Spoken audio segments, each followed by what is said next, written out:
Last के 25 days बचे हैं और इसमें आपको कुछ पॉइंट्स का ध्यान रखना चाहिए।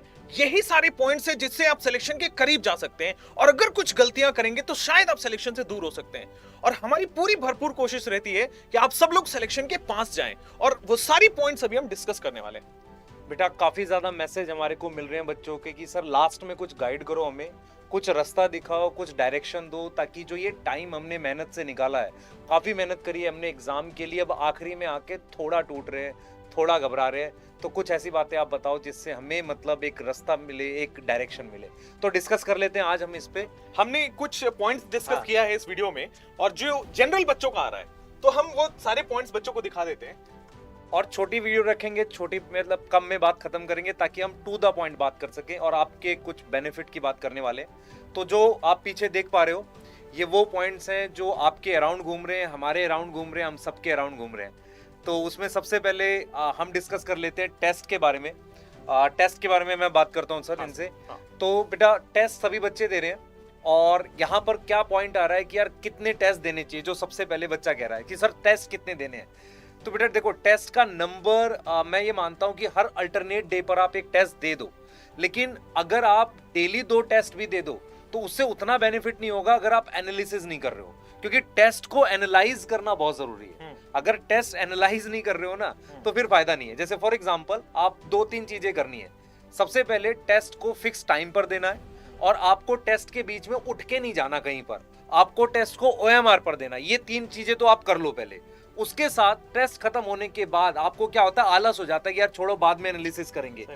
ये सारे बच्चों के साथ हो रहा है। तो आपने एनालिसिस क्या करनी है, तुरंत करनी है और तुरंत अपने वीक टॉपिक आइडेंटिफाई करने हैं। तो मैं आपसे ये कहूंगा कि यहां से आप 30 टेस्ट दे दो, लेकिन अगर आप 20 अच्छे टेस्ट दो या 18 अच्छे टेस्ट दो पर एनालिसिस के साथ दो, उसमें आप ज्यादा फुल सिलेबस दे सकते हो, पार्ट टेस्ट दे सकते हो, दोनों, पर कम से कम भी मेरे हिसाब से 10 फुल सिलेबस तो आपने देने चाहिए। तो ये चीज है। जैसे कल रात में सर हम लोग डिस्कस कर रहे थे कि एक बच्चा है जिसके 680 आए। अब उसने एनालिसिस किया कि मेरे 40 नंबर कटे कहां। अब वो अगले टेस्ट में जाने से पहले 40 नंबर को और स्ट्रॉन्ग करके जाएगा। इस तरह से स्टेप बाय स्टेप इंप्रूवमेंट होगा। मान लो आपके 500 नंबर आ रहे हैं, लेकिन आपको पता तो होना चाहिए कि बाकी नंबर कटे कहां, ताकि उस पर आप वर्क कर पाओ। Analysis is very important. और एक चीज और मैं बोलता हूँ बेटा, अपने टेस्ट के मार्क्स को अपने सिलेक्शन का पैटर्न मत बनाने लगा करो। आप में से कुछ बच्चों के मान लो 500 आ जाते हैं, फिर 480 आ जाते हैं, उनको ऐसा लगता है यार अब नहीं होगा। तो ये कोई पैटर्न नहीं है। आप सिर्फ अपनी टेस्ट के मार्क्स को देख कर ये सोचा करो मैंने पूरे साल मेहनत करी है, मेरा सिलेक्शन जरूर होगा, अब मुझे सिर्फ गलती आइडेंटिफाई करनी है, उसको कोई पैटर्न मत बनाओ। बिल्कुल। अच्छा, दूसरा जो बच्चों का जनरल आ रहा है कि सर कुछ चैप्टर अभी भी रह गए या कोई यूनिट अभी भी रह गया है ना, तो उनको कंप्लीट करने का एक बहुत 2 तरीका बताऊंगा। एक छोटा सा तरीका है, अगर मान लो कोई बड़ा सा यूनिट रह गया है तो एक छोटा सा काम करो कि PYQ जाओ, देखो कि किन टॉपिक से जनरली क्वेश्चंस बनते हैं और क्वेश्चन फ्रेमिंग का तरीका क्या है एग्जामिनर का, और आप उन्हीं टॉपिक्स को ज्यादा फोकस करके पढ़ो, तो वो यूनिट भी कंप्लीट होगा और सिलेबस कंप्लीशन पे भी आएगा। अब आप चाहोगे कि 10 लेक्चर का टॉपिक है 10 लेक्चर दे, अब टाइम नहीं है। हाँ, वो मन नहीं करता मन ना नहीं छोड़ने करेगा। का। या तो बच्चे को मन नहीं करता छोड़ने का। या तो आप एक काम करो कि भाई 1 शॉट लगा लो, ठीक है, लेकिन फिर भी PYQ के बेस्ड पे पढ़ाई करना सबसे अच्छा तरीका होता है अगर कोई टॉपिक रह गया तो। ठीक है, तो ये सिलेबस कंप्लीशन की बात हो गई। सर बाकी बात रही रिवीजन की, वो कैसे करें? अब बेटा देखो, रिवीजन के लिए मैं फिर बोलता हूँ, जो बच्चे अब इस समय भी कुछ नए नोट्स बना रहे हैं वो ठीक नहीं कर रहे। आपने अपने पुराने नोट्स ही पढ़ने हैं जो आपके पास ऑलरेडी हैं। आपको कोई नया मटेरियल भी मिलता है, अगर वो आपके पुराने मटेरियल के साथ सिंक हो रहा है तभी उसको लो। मतलब ऐसा नहीं कि आप फिर से कॉपी में नए नोट्स बनाने में लगे हो। तो कोई नई चीज रिवाइज नहीं करनी। जो मुझे ऐसा लग रहा है कि अब आपने कोई बहुत नई चीज रिवाइज नहीं करनी। बायो के लिए मैं बोल देता हूँ आपको, मैं ये प्लान कर रहा हूँ या हमारी टीम ये प्लान कर रही है कि कहीं ना कहीं आपको एक डेली वर्कशीट दे दी जाए। अगर डेली वर्कशीट आपको अवेलेबल करा दी जाए, हम चाहे टेलीग्राम चैनल पे ही करा दें आपको, तो क्या आप यहाँ से 25 दिन तक वो डेली वर्कशीट लगा लो और मैं ये मान के चलूंगा कि सारा पेपर उससे आएगा। तो ऐसा भी कर सकते हैं। लेकिन ये हमारी तरफ से आपको साथ में रिवाइज करना है बायो को। ऐसा नहीं कि हम अपना काम अच्छे से करेंगे आपके लिए। तो जैसे सर बायो में कर रहे हैं ना, सिमिलरली केमिस्ट्री में भी वो प्लान है और सेम फिजिक्स में भी वो प्लान है। तो हम सारा आपको करके देंगे अगले आने वाले दिनों में, वो एक सेपरेट वीडियो में हम बता देंगे बच्चों को, है ना। सर कुछ और जनरल चीज है जो हमें समझ आती है, आपको समझ आती है कि बच्चों के दिमाग पे ये हावी हो रहा है एग्जाम के टाइम पे, वो रही ये फियर ऑफ फेलियर और एग्जाम स्ट्रेस। बेटा एक चीज मैं फिर बताता हूँ, अगर आप लड़े नहीं हो तो पहले ही हार जाओगे। मतलब अगर आपने लड़ाई करी नहीं है तो आप इसका मतलब हार गए। तो पहले तो अपने दिमाग से ये निकाल दो कि मतलब अभी आप हारे हो, अभी तो एग्जाम हुआ ही नहीं है। हाँ। तो मतलब ये मत मानो कि कुछ अभी आपका कुछ बिगड़ा है या कुछ चला गया हाथ से, अभी भी पूरा पूरा टाइम है आपके पास। स्ट्रेस सबको होता है और मेरे हिसाब से शायद हमें भी होता था और आपको भी हो रहा है, हर एक बच्चे को हो रहा होता है जब उस एग्जाम में होता है। और जनरली जितने भी एस्पायरेंट देंगे आपके साथ, हाँ। सबको स्ट्रेस होता है, ठीक है? चाहे जिसका ईयर 1 आने वाला हो, चाहे आप लोग तैयारी कर रहे हैं, सबको स्ट्रेस होगा, उतना ही स्ट्रेस होगा, ठीक है? और यही तो टेस्ट है बेसिकली। एग्जाम क्या है? आपका पेशेंस टेस्ट। आप घबराते हो कि नहीं घबराते हो, इसका टेस्ट है। आप लास्ट तक टिके रहते हो कि नहीं, इसका टेस्ट है। और अभी का जो टाइम है ना बच्चों, यही है कि जो लास्ट तक डट के लड़ा ना, वो जीत जाएगा।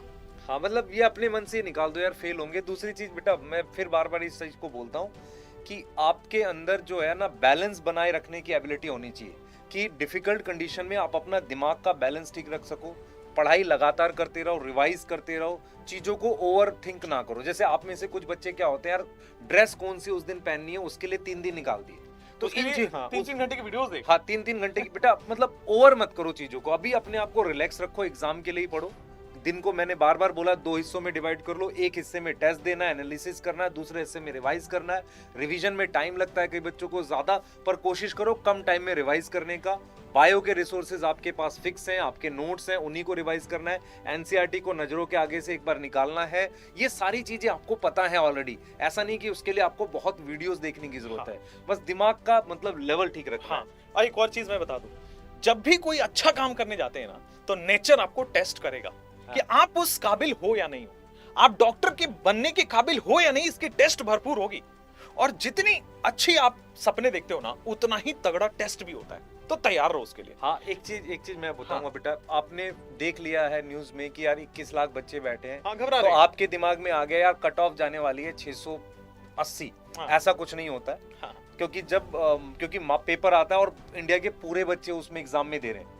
जब वो रीजन वाइज आता है तो ठीक ठाक कट ऑफ पे आ जाता है, जिसपे कॉलेज मिलता है। हाँ। तो अपने दिमाग में कोई प्री डिटरमाइन कट ऑफ लेके मत जाओ एग्जाम में कि कट ऑफ बहुत हाई आएगी। क्योंकि क्या होता है ना, अगर आप पहले से कट ऑफ लेके जाते हो ना, तो एग्जाम में बैठते हो, कहते हो यार मेरे तो बन रहे हैं 580, हाँ। जबकि आपके 600 के आसपास बन रहे होते हैं, और आप फिर तुक्के मार के अपने पेपर खराब कराते हाँ, हो। वो बढ़ाने की कोशिश करते हैं हाँ, कि कट ऑफ गैप हाँ। खत्म करने की कोशिश मत करो यार, वो नेगेटिव ले जाओगे। हाँ, वो मत करो। और एक और चीज यार, होम्योपैथी को भी उसी से एडमिशन लेना है एग्जाम से, यूनानी में उसी को एडमिशन लेना है, सारी मेडिकल स्ट्रीम के बच्चे उसी से लेंगे, और इसीलिए नंबर ऑफ एस्पायरेंट्स बढ़ेंगे, ऑब्वियस है। हाँ, बिल्कुल बढ़ गए, तो इससे घबराने की हाँ। जरूरत नहीं। आप अपना, आपको तो एक सीट चाहिए ना यार। हाँ, सिंपल। आप अपने लिए मेहनत करो, अपने लिए मेहनत करो, बाकी आसपास जितना कम डिस्ट्रैक्ट होगे इस समय, हाँ। उतना ज्यादा फोकस्ड रहोगे। खुद को देखो, अपने मार्क्स एनालाइज करो। हाँ, बस एक और चीज लास्ट में ऐड कर दूं मैं, बच्चों लास्ट टाइम में घबराहट होगी, नींद आएगी, पढ़ने का मन नहीं करेगा, ये सारी अपोजिट चीजें आपके साथ होंगी, हमारे साथ भी हुई हैं, सर के साथ भी हुई हैं। लेकिन जो इससे पार पा लेता है ना,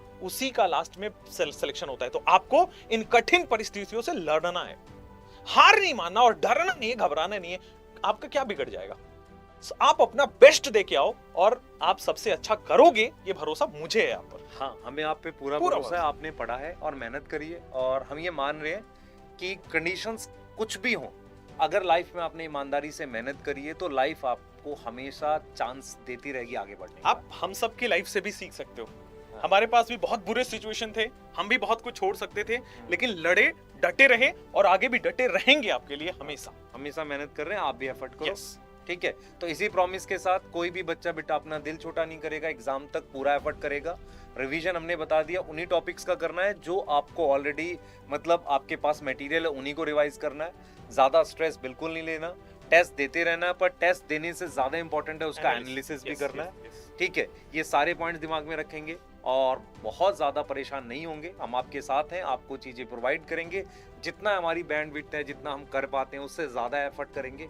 बस आप साथ में मेहनत करो। ठीक है, एक सपना आपका है, एक आपके पेरेंट्स का है, एक हम सबका है कि आप डॉक्टर बने।